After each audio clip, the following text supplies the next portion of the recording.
Assalamu alaikum warahmatullahi wabarakatuh. Good morning to all students and welcome again in our online classes.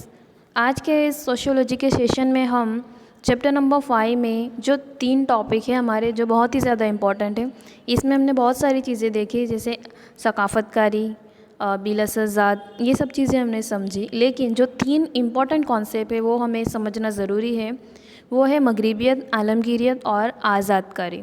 मगरिबियत हमने समझ लिया। इस session में हम सिर्फ इन तीनों कॉन्सेप्ट के मतलब इसके मायने क्या है उसी को समझेंगे। तो शुरुआत करते हैं।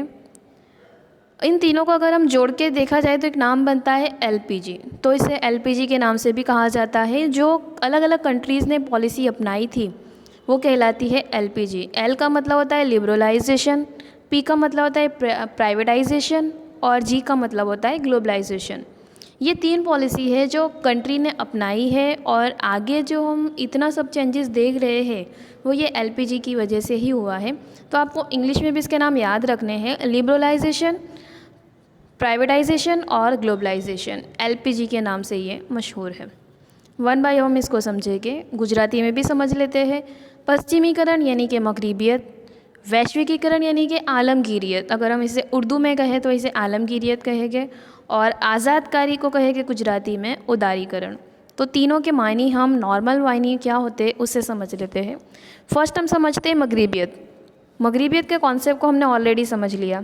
ये मगरिबियत यानी कि अंग्रेज़ जो भारत में आए, अंग्रेज़ ने जो वेस्टर्न उनकी संस्कृति, उनके कल्चर को हमने अपनाया, हमारे खाने पीने में, हमारे ज़बान में, हमारे रहने सहने में जो चेंजेस आए, जिससे हमने कुछ पॉजिटिव चेंजेस हासिल किए, जो समाज में तब्दीलियाँ हुई, वो सारे चीज़ों को हम क्या कहेंगे, मगरिबियत, पश्चिमीकरण, जिससे भारत में कुछ चेंजेस आए। जो पुराने मान्यता रिवाज थे उसको लोगों ने दूर किया और नए ख़यालात लोगों के जहन में बसे, जिससे हमारे कल्चर में भी तब्दीली आई। तो वो कहलाएंगे मगरिबियत, जिसमें हमने मगरिबियत के पहलू को पढ़ा। मगरिबियत के पहलू मतलब जिसमें अलग अलग टेक्नोलॉजी की वजह से यूरोप में औद्योगिकरण हुआ था, जिसका असर यहाँ पर भी हुआ, और इसकी वजह से नए नए मशीन वगैरह का इस्तेमाल करके लोगों ने तरक्की हासिल की। अदलिया, निज़ाम अदलिया, जमहूरियत वाला जो माहौल पैदा हुआ वो सब मगरिबियत की वजह से ही हुआ। तो ये कहलाएगी मगरिबियत, जो हमने दूसरे मुल्क से, वेस्टर्न से ये चीज़ें सीखी। अंग्रेज़ आए भारत में, उसके बाद से हमने ये चीज़ें सीखी, तो उसे कहेंगे मगरिबियत। नेक्स्ट है ग्लोबलाइजेशन। गुजराती में इसे कहेंगे वैश्विकीकरण और उर्दू में कहेंगे आलमगीरियत। इसका नॉर्मल मानी, ग्लोबलाइजेशन का मानी अगर आसान हालत में कहे तो सारी दुनिया के ममालिक आलमी सतह पर गौर व फिक्र करें। यानी कोई भी मुल्क सिर्फ अपनी सियासत, मौशियत, समाज या तहज़ीब के बारे में मुनफरिद तौर पर ना सोचते हुए दुनिया के हवाले से ही गौर करे। तो वैश्विकीकरण की वजह से, आलमगीरियत की वजह से हमारा जो मुल्क है, हमारी जो दुनिया है, वो एक गांव जैसी बन चुकी है।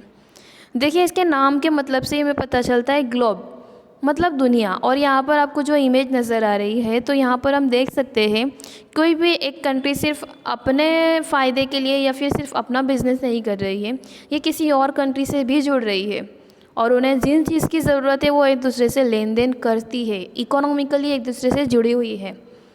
तो इस तरह से दुनिया जो एक गांव बन चुकी है वो सिर्फ़ और सिर्फ हुआ है आलमगीरियत की वजह से। नई नई टेक्नोलॉजी या फिर हमें जिस चीज़ की ज़रूरत है हम किसी और कंट्री के ज़रिए वो चीज़ मंगवा सकते हैं, तो ये कहलाता है ग्लोबलाइजेशन। ये भी एक पॉलिसी है इकोनॉमिक्स को बढ़ाने के लिए। पहले ये नहीं हुआ करता था, पहले अपनी कंट्री से ही हम ज़्यादा से ज़्यादा लेन देन करते थे, लेकिन एलपीजी के ज़रिए, ये जो पॉलिसी है उसके ज़रिए, ग्लोबलाइजेशन के ज़रिए अदर कंट्रीज़ के ज़रिए भी हम लेन देन कर सकते हैं, इकोनॉमिकल बिजनेस करते हैं। जैसे कि आपने देखा होगा चाइना के मोबाइल, खिलौने, बहुत सारी चीज़ें, जापान की चीज़ें वगैरह यहाँ पर हम इस्तेमाल करते हैं, वो सिर्फ़ और सिर्फ ग्लोबलाइजेशन की वजह से ही है।